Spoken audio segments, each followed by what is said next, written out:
La liberté en tant que condition de l'épanouissement de la personnalité est la base de la croissance et de l'amélioration interne. Dans le monde moderne, pour réussir, il faut agir et non rêver. Par conséquent, pour faire un pas en avant, il faut se sentir comme une personne mûre et entière, en harmonie avec le monde extérieur. La réalisation de soi dans son ensemble est le concept de liberté. La réalisation de soi est la recherche et le développement délibéré de talents et de capacités dans différents domaines d'activité. En d'autres termes, si une personne est consciente de son potentiel, qu'elle a atteint la barre maximale, qu'elle est fière de ses réalisations et qu'elle se sent reconnue par la société, cela signifie qu'elle s'est accomplie. Le concept de liberté ne doit absolument pas être interprété. La plupart des définitions sont floues et les définitions données peuvent être très différentes les unes des autres. Cependant, dans la plupart des cas, on entend par liberté l'indépendance totale vis-à-vis des facteurs extérieurs. L'indépendance, la volonté de s'élever de manière absolue et d'agir conformément à ce désir. Le premier pas vers le succès est toujours la réalisation de soi,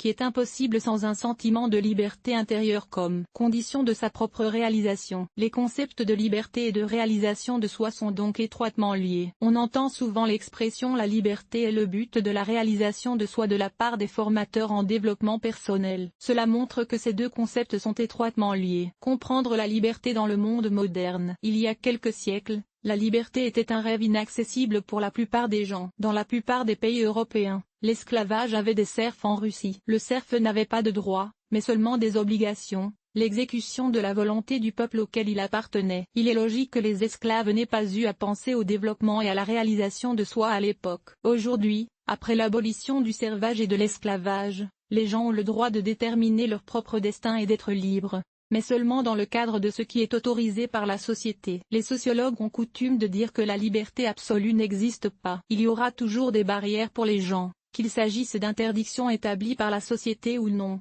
en raison de restrictions internes qui découlent des principes moraux d'une personne. Cependant, toutes ces barrières n'empêchent jamais une personne de se réaliser. La volonté, le choix et la reconnaissance de l'indépendance interviennent à deux stades. Le besoin conscient. La première étape est celle de la prise de conscience. Une personne commence à comprendre qu'elle n'a pas besoin de rester immobile pour se développer, mais qu'elle a besoin d'aller dans une certaine direction. Elle commence à réfléchir à la direction dans laquelle elle doit travailler. Capacité à faire des choix au stade suivant. La personne est déjà déterminée à atteindre un objectif et commence à réfléchir à ce dont elle a besoin et aux mesures qu'elle doit prendre pour réaliser ses souhaits. La valeur de la liberté pour la réalisation humaine. Plus l'individu a d'expérience dans différents domaines de la vie, plus il élargit ses horizons, son bagage de connaissances et de compétences, moins il est dépendant des personnes et de la société qui l'entourait. Par conséquent, plus il est libre. En élargissant son cadre et en supprimant ses limites internes, il peut maximiser son potentiel et se réaliser en tant que personne. La liberté qui permet à la société d'utiliser pleinement une personne devient un champ d'épanouissement personnel. De plus, en utilisant les opportunités offertes par la société, la personne s'améliore. Une personne se développe pleinement dans l'harmonie, à condition qu'elle soit capable de faire des choix de manière indépendante, indépendamment de l'opinion des autres et d'autres facteurs externes. En d'autres termes, elle doit être libre. La liberté, condition de la réalisation de soi. Pour se développer de la manière la plus productive possible, il faut bénéficier de conditions favorables. L'une de ces conditions est de garantir la liberté intérieure. Cela s'applique également aux activités créatives et intellectuelles d'une personne. Rôle de la volonté dans l'amélioration de soi. L'amélioration de soi est le développement délibéré de qualités et d'aptitudes précieuses, ainsi que l'épanouissement personnel en accord avec les objectifs humains. Elle joue un rôle décisif dans le développement prospère de l'individu. Par exemple, une personne qui s'efforce de s'améliorer de toute son âme, mais qui ne rêve que du sommet qu'elle peut atteindre pour se réaliser, ne révélera jamais tout son potentiel. C'est une question de volonté. Si une personne a de la volonté et que, parfois par la force, elle n'est pas adaptée à la paresse, elle est prête à se développer. De plus, une personne harmonieusement développée ne doit pas avoir peur de l'exprimer, même si cela va à l'encontre de la population en général. C'est pourquoi la volonté doit également être développée. Dès l'enfance, l'enfant est habitué à ce que les opinions de ses parents soient indéniables. Il apprend donc à argumenter et à ne pas être d'accord avec ses aînés surtout. L'enfant doit s'adapter d'abord à ses parents, puis à ses professeurs et à ses pairs. Ainsi, sous le sommeil de sa volonté, ses propres opinions se confondent avec celles d'étrangers et l'enfant ne peut plus prendre de décision par lui-même. Par conséquent, Si le point de vue de la société va à l'encontre de vos convictions, écoutez-vous d'abord. Vous ne devez pas plier sous la pression des autres. Vous devez la surmonter. Ce n'est qu'alors que vous pourrez accomplir quelque chose de plus. Le doute et l'incertitude interne constituent un autre ennemi commun sur le chemin de l'amélioration de soi. Qu'est-ce que les autres pensent de mon comportement? Est-ce que je vais vraiment réussir? Est-ce que je fais la bonne chose ou pas? L'apparence grisante de toutes ces questions est logique et explicable. Cependant, plus on tire sur la corde en réponse à une décision, plus on perd du temps et plus il faut s'en éloigner. Il vaut mieux essayer, malgré l'échec, que de ne pas essayer du tout. La responsabilité de vos choix, quelle que soit la décision que vous prenez, elle a certainement des conséquences et la responsabilité vous en incombe. Vous devez comprendre que chaque acte que vous commettez, chaque mot que vous prononcez, chaque action que vous entreprenez et même votre apparence ont leurs propres conséquences. Il est logique que les conséquences des conséquences puissent satisfaire ou non une personne, c'est-à-dire être positive ou négative. La capacité à assumer la responsabilité de chaque décision est un autre aspect clé nécessaire à une amélioration réussie de soi. Par conséquent, avant d'entreprendre une action, vous devez immédiatement réfléchir aux conséquences qu'elle peut avoir. Si les conséquences ne dépendent pas de vous et que le risque est minime, essayez de prendre le risque et de quitter votre zone de confort. En revanche, si la situation est entièrement sous votre contrôle, faites tout ce qui est en votre pouvoir pour atteindre le résultat souhaité. Par exemple, si vous avez pris un engagement,